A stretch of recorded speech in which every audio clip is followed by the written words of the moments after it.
say Daphnis and Chloe, or the Sunken Cathedral, the Engulfed Cathedral, all that kind of.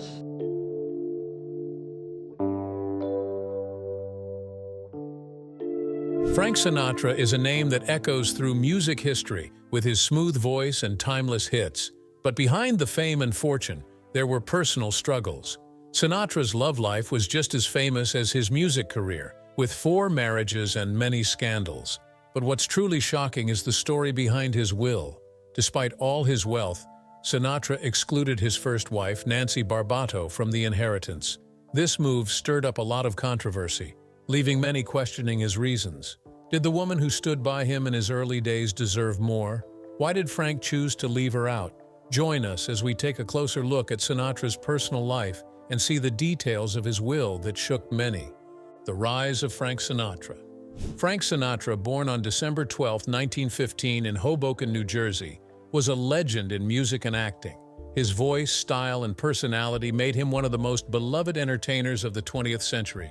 Sinatra's career began in the swing era, and his smooth, easy-listening style, inspired by Bing Crosby, won over millions. In 1939, he joined the Harry James Band as a vocalist, and in 1943, he signed with Columbia Records. This was the beginning of his rise to fame. By 1946, Sinatra released his debut album, The Voice of Frank Sinatra, and became a sensation, especially with the Bobby Soxers, young fans who adored him. Sinatra's ability to connect with his audience through his smooth, heartfelt singing was a key part of his success. He was seen as a romantic figure, and his songs like I've Got You Under My Skin became classics that still echo in the hearts of his fans today. Sinatra wasn't just a singer, he was a showman who understood how to use his charisma and charm to captivate audiences. But this success wasn't the end of his story. It was only the beginning of a long and dynamic career. Sinatra's style and charm. Sinatra wasn't just known for his voice, he was also famous for his style. His wardrobe became a symbol of elegance, with perfectly tailored tuxedos and suits that exuded luxury and class. The nickname Old Blue Eyes was a reflection of both his striking looks and his magnetic charm. Sinatra's obsession with cleanliness was part of his image. He even earned the nickname Lady Macbeth from his time with the Tommy Dorsey Band due to his habit of showering frequently and changing his clothes. To Sinatra, his appearance wasn't just about fashion. It was a reflection of his dedication to giving his best to his audience. He was always impeccably dressed, and this was an extension of the careful image he curated for himself. In the 1950s, some saw Sinatra as the embodiment of American optimism, cocky, determined, and full of energy. His friend Cary Grant described Sinatra as the most honest man he knew, someone who spoke the truth without hiding anything. But behind that public image, Sinatra had another side. He was known for his mood swings and deep bouts of sadness. Barbara Sinatra, his wife, noted that a big part of his personality was the tension that could only be calmed with humor. His energy was enormous, but so was his emotional complexity. The dark side of fame. Despite his immense popularity, Sinatra's career wasn't without its controversies. He had a temper that often got him into trouble. He was known to be volatile, especially when it came to journalists who criticized him. He had public spats with the media and even with his fellow stars. In 1947, Sinatra had a public fight with columnist Lee Mortimer. He was also involved in a confrontation with a photographer in Houston in 1950, and later had a feud with Judy Garland's publicist in 1954. These incidents weren't rare. Sinatra's emotional outbursts became a part of his reputation. He also had a long-running feud with the Chicago Sun-Times columnist Mike Royko. When Royko wrote about Sinatra's police protection, Sinatra fired back in an angry letter calling him a pimp and threatening physical violence. His behavior was sometimes so erratic that people close to him advised others to stay away when he was drunk. Despite these flaws, Sinatra's ability to charm his audience never wavered. His fans adored him, not just for his talent but for the sense of danger and excitement he exuded. He was a complex figure, one who combined incredible generosity with unpredictable moods. But through it all, Sinatra's career continued to thrive. Even his worst moments didn't stop his music from reaching the hearts of millions. Awards, recognition, and lasting influence. Sinatra's impact on music and film is undeniable. He was honored with numerous prestigious awards, including the Presidential Medal of Freedom in 1985 and the Congressional Gold Medal in 1997. His ability to entertain wasn't just limited to music. In the early 1950s, he won an Academy Award for Best Supporting Actor for his role in From Here to Eternity, 1953. He continued to shine in films like The Man with the Golden Arm and The Manchurian Candidate, earning critical acclaim for his performances. Sinatra wasn't just an actor or singer, he was a cultural icon. On television, his show, The Frank Sinatra Show, premiered in 1950, and he kept appearing on TV throughout the 1950s and 1960s. His influence extended beyond his performances. Sinatra helped shape the music industry and inspired generations of artists. His musical collaborations were groundbreaking, including his work with Count Basie, Antonio Carlos Jobim, and Duke Ellington. Even after his retirement, Sinatra's voice continued to be revered. His albums, such as Sinatra at the Sands and September of My Years, are still remembered as masterpieces. As a result of his unmatched talent and charisma, Sinatra remains one of the most respected and admired artists in the world. While Sinatra's influence stretched far beyond his music, it was also his personal relationships that played a significant role in shaping his life. One of the most enduring of these was his first love, Nancy Barbato, with whom he shared a deep and lasting connection. Sinatra's first love and lifelong connection. Frank Sinatra's first marriage to Nancy Barbato began with a sweet and simple love story. The two met in 1934 when Nancy was 17 and Sinatra was 19 in Long Branch, New Jersey. Both families would spend their summers there, and it was during one of those summers that Sinatra serenaded Nancy on the ukulele while she gave herself a manicure on the porch. This romantic beginning grew into a lifelong connection. They married in 1939, when Sinatra was 24 and Nancy was 22. Their life together started in a small apartment in New Jersey, where they quickly began to build a family. Their first child, Nancy Sinatra, was born in 1940, followed by Frank Sinatra Jr. in 1944 and Tina Sinatra in 1948. However, as Sinatra's fame grew, so did his struggles. He became involved in extramarital affairs, including one with actress Marilyn Maxwell, which caused Nancy much embarrassment. Despite knowing about his affairs, Nancy remained dedicated to their marriage for a long time. In a 1950 interview, Nancy said, "I have something too fine and precious to give up," showing just how important their relationship was to her. But as Sinatra's affair with Ava Gardner became public, their marriage slowly fell apart. On Valentine's Day in 1950, Sinatra and Nancy announced their separation. The divorce was finalized in 1951. Even after their divorce, Sinatra and Nancy stayed in touch. Sinatra continued to visit her, and according to Nancy's granddaughter, they shared quiet moments together, especially during family gatherings. Nancy never remarried, living to 101, outliving both her ex-husband and their son, Frank Jr. Even after Frank Sinatra and Nancy Barbato's marriage ended, their connection never truly disappeared. Sinatra may have gone on to have multiple high-profile relationships and marriages, but Nancy remained a constant in his life. Despite their public separation, they maintained a close relationship.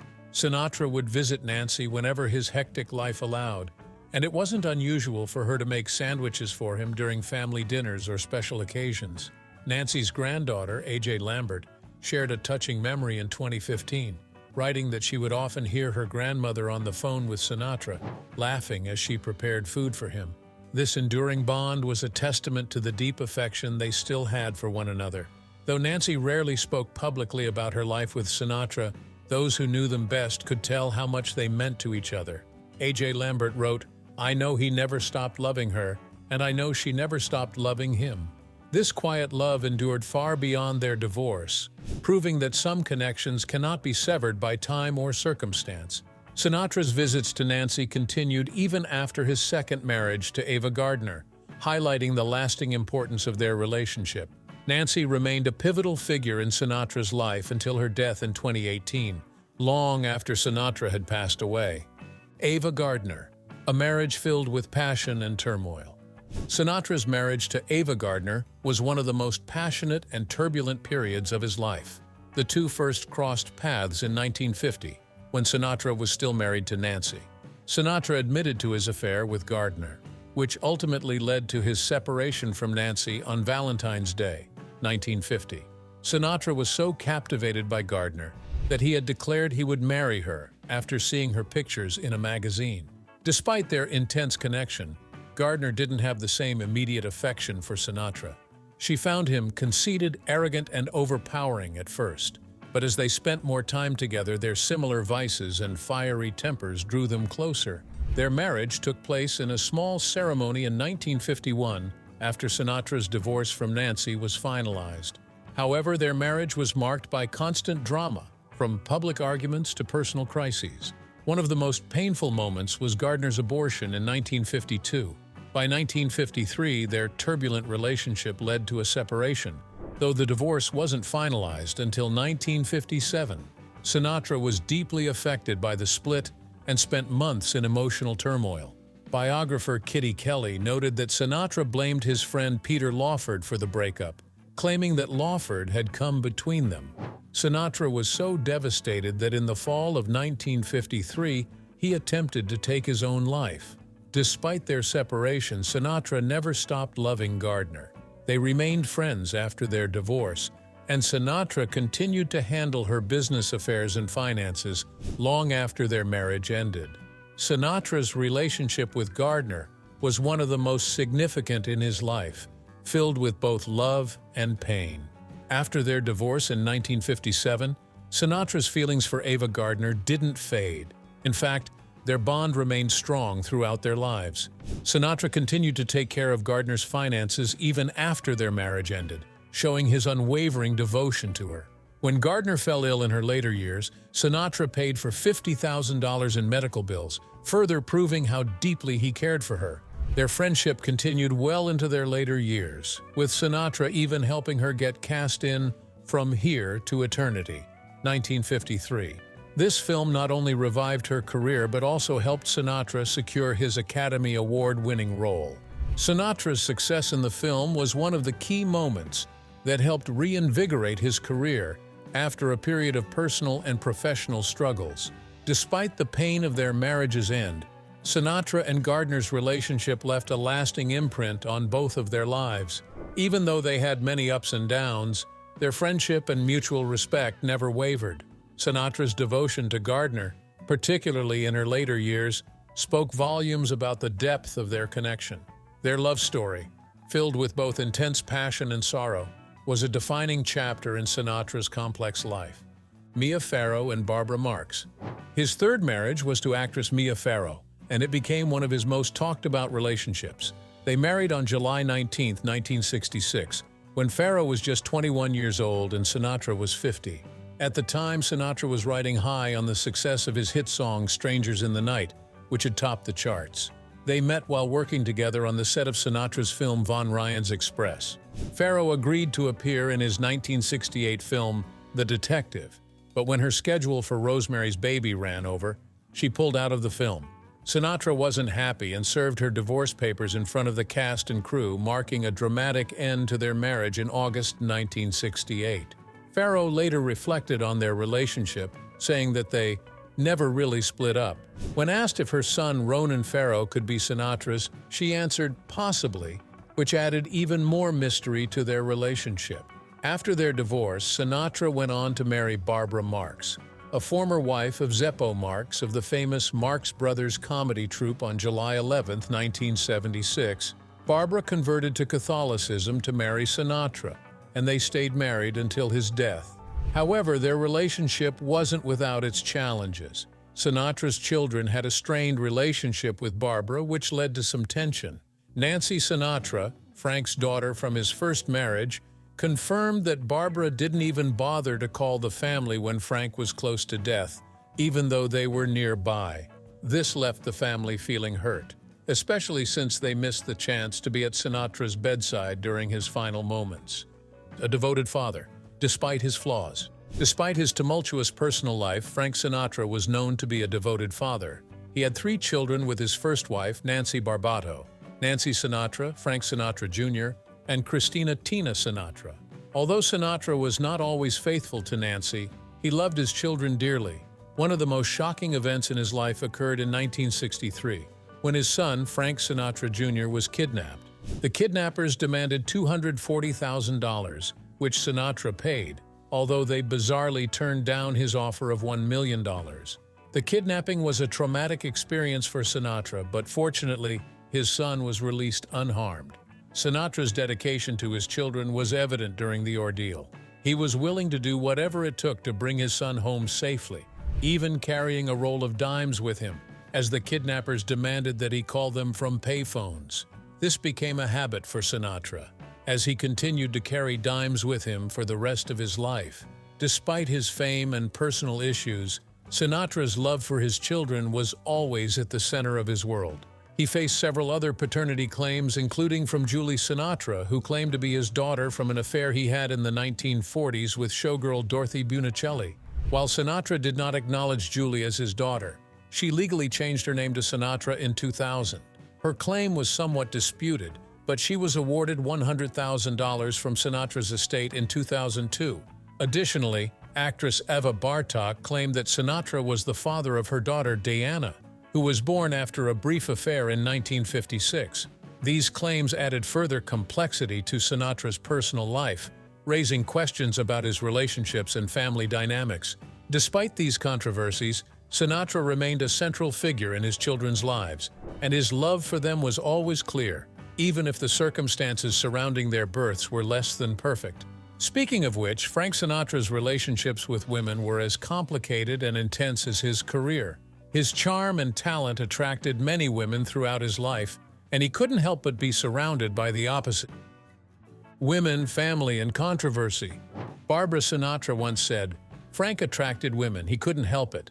Just to look at him, the way he moved and how he behaved, was to know that he was a great lover and true gentleman."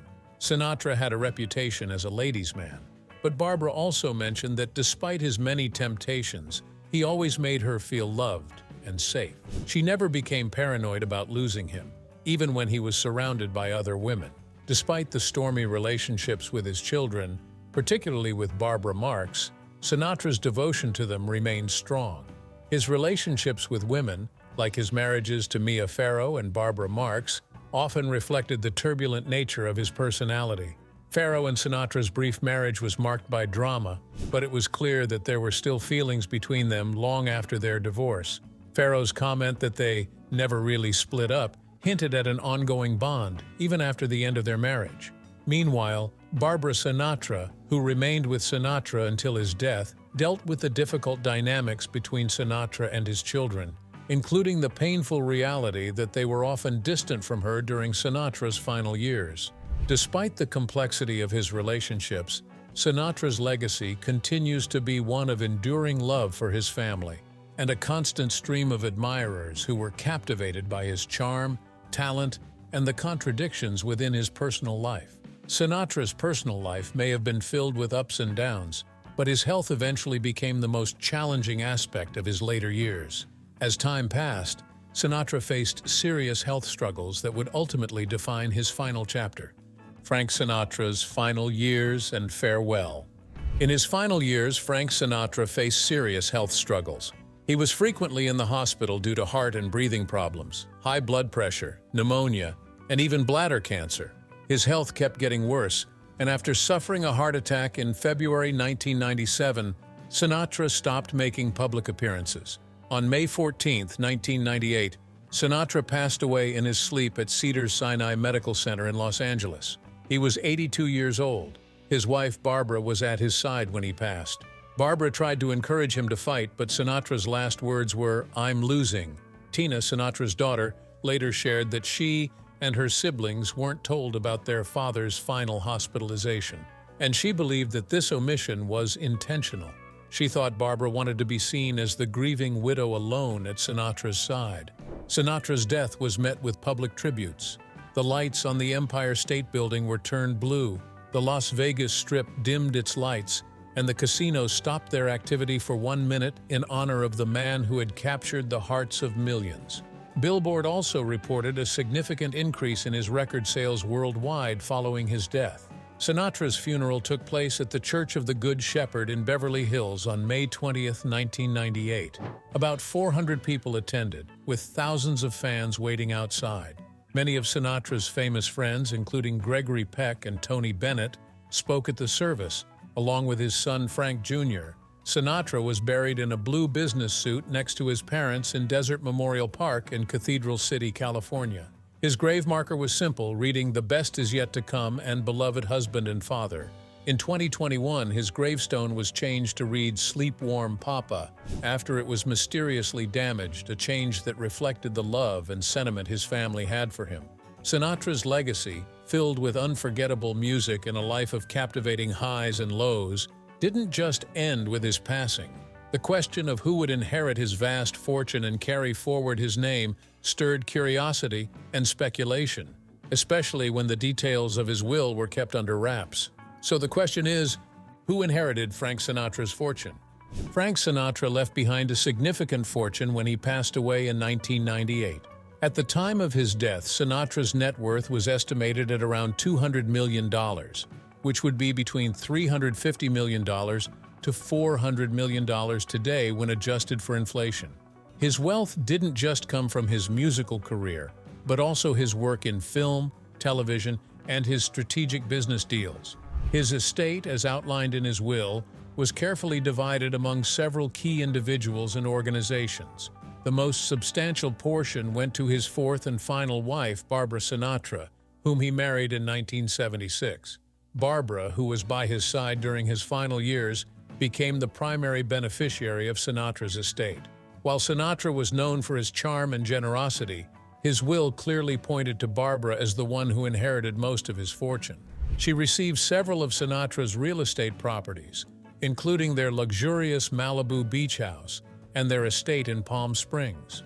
Additionally, Barbara inherited the majority of Sinatra's business interests and financial assets, which included his licensing deals and music royalties. She also gained his personal belongings, such as expensive jewelry, artwork, and memorabilia, which further added to her inheritance. Though the exact amount Barbara inherited isn't publicly confirmed, it's widely reported that her share was well over $100 million, making her the largest beneficiary of Sinatra's estate. She also retained control over Frank Sinatra Enterprises, FSE, which manages Sinatra's financial interests, including licensing his music and managing brand-related ventures. This control of Sinatra's legacy ensured that Barbara would continue to have a significant influence over the business side of his estate after his death. What about Sinatra's children and Nancy Barbato? Though Barbara Sinatra inherited the largest portion of the estate, Sinatra's three children from his first marriage to Nancy Barbato, Nancy Sinatra Jr., Tina Sinatra, and Frank Sinatra Jr., also received inheritances. Each of Sinatra's children received a trust fund worth millions. However, their inheritances were smaller compared to Barbara's share, which led to some tension and dissatisfaction. Tina Sinatra, in particular, was outspoken about the distribution of Sinatra's wealth, suggesting that Barbara had control over a disproportionate amount. Nancy Sinatra Jr., who had a successful music career of her own, also expressed discontent about the way the estate was divided. Despite their dissatisfaction, the children were still beneficiaries of Sinatra's will. Along with the trust funds, Sinatra's children received co-ownership rights to some of his properties and $200,000 each in cash. However, these amounts were considerably smaller than what Barbara received.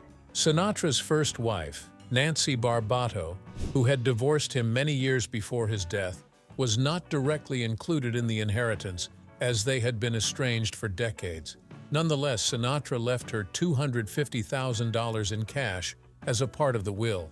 This gesture, though small compared to what Barbara received, reflected Sinatra's recognition of their past together and his continued care for her, even after their divorce. Additionally, Sinatra made provisions for his close friends and staff members, leaving them various cash gifts.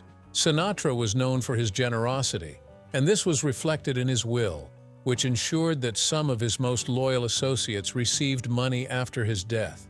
These amounts weren't huge, but showed Sinatra's generosity toward those who had been with him for many years. Speaking of which, when Frank Sinatra sang "My Way," it wasn't just a song about his life.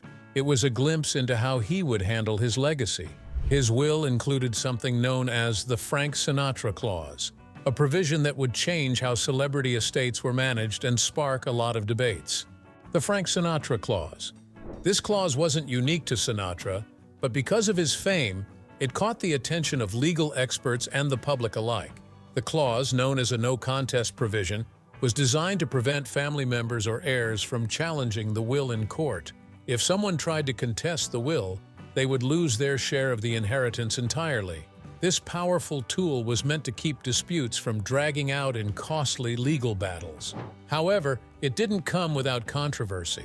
Some critics argued that it could be used to cover up fraudulent or unfair wills, leaving heirs too afraid to challenge something that might not be valid. They worried that a legitimate concern could go unheard if someone feared losing their inheritance just for questioning the will.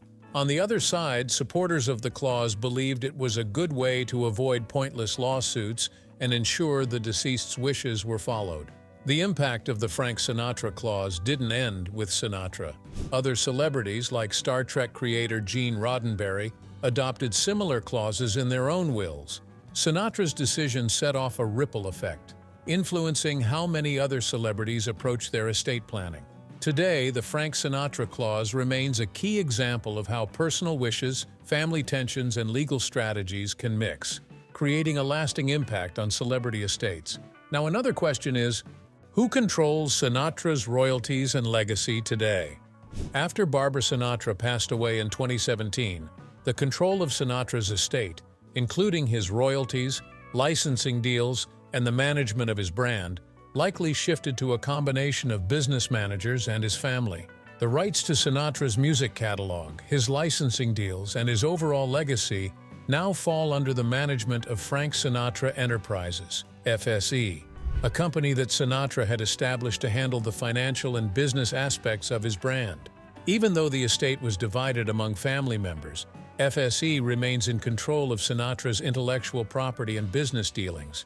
The company continues to manage Sinatra's music catalog, which is still a lucrative source of income, licensing his songs for movies, advertisements, and other media. Despite the controversies and disputes that arose over the inheritance, Sinatra's estate continues to thrive. His music continues to sell millions of records every year, and his name remains one of the most recognized in entertainment.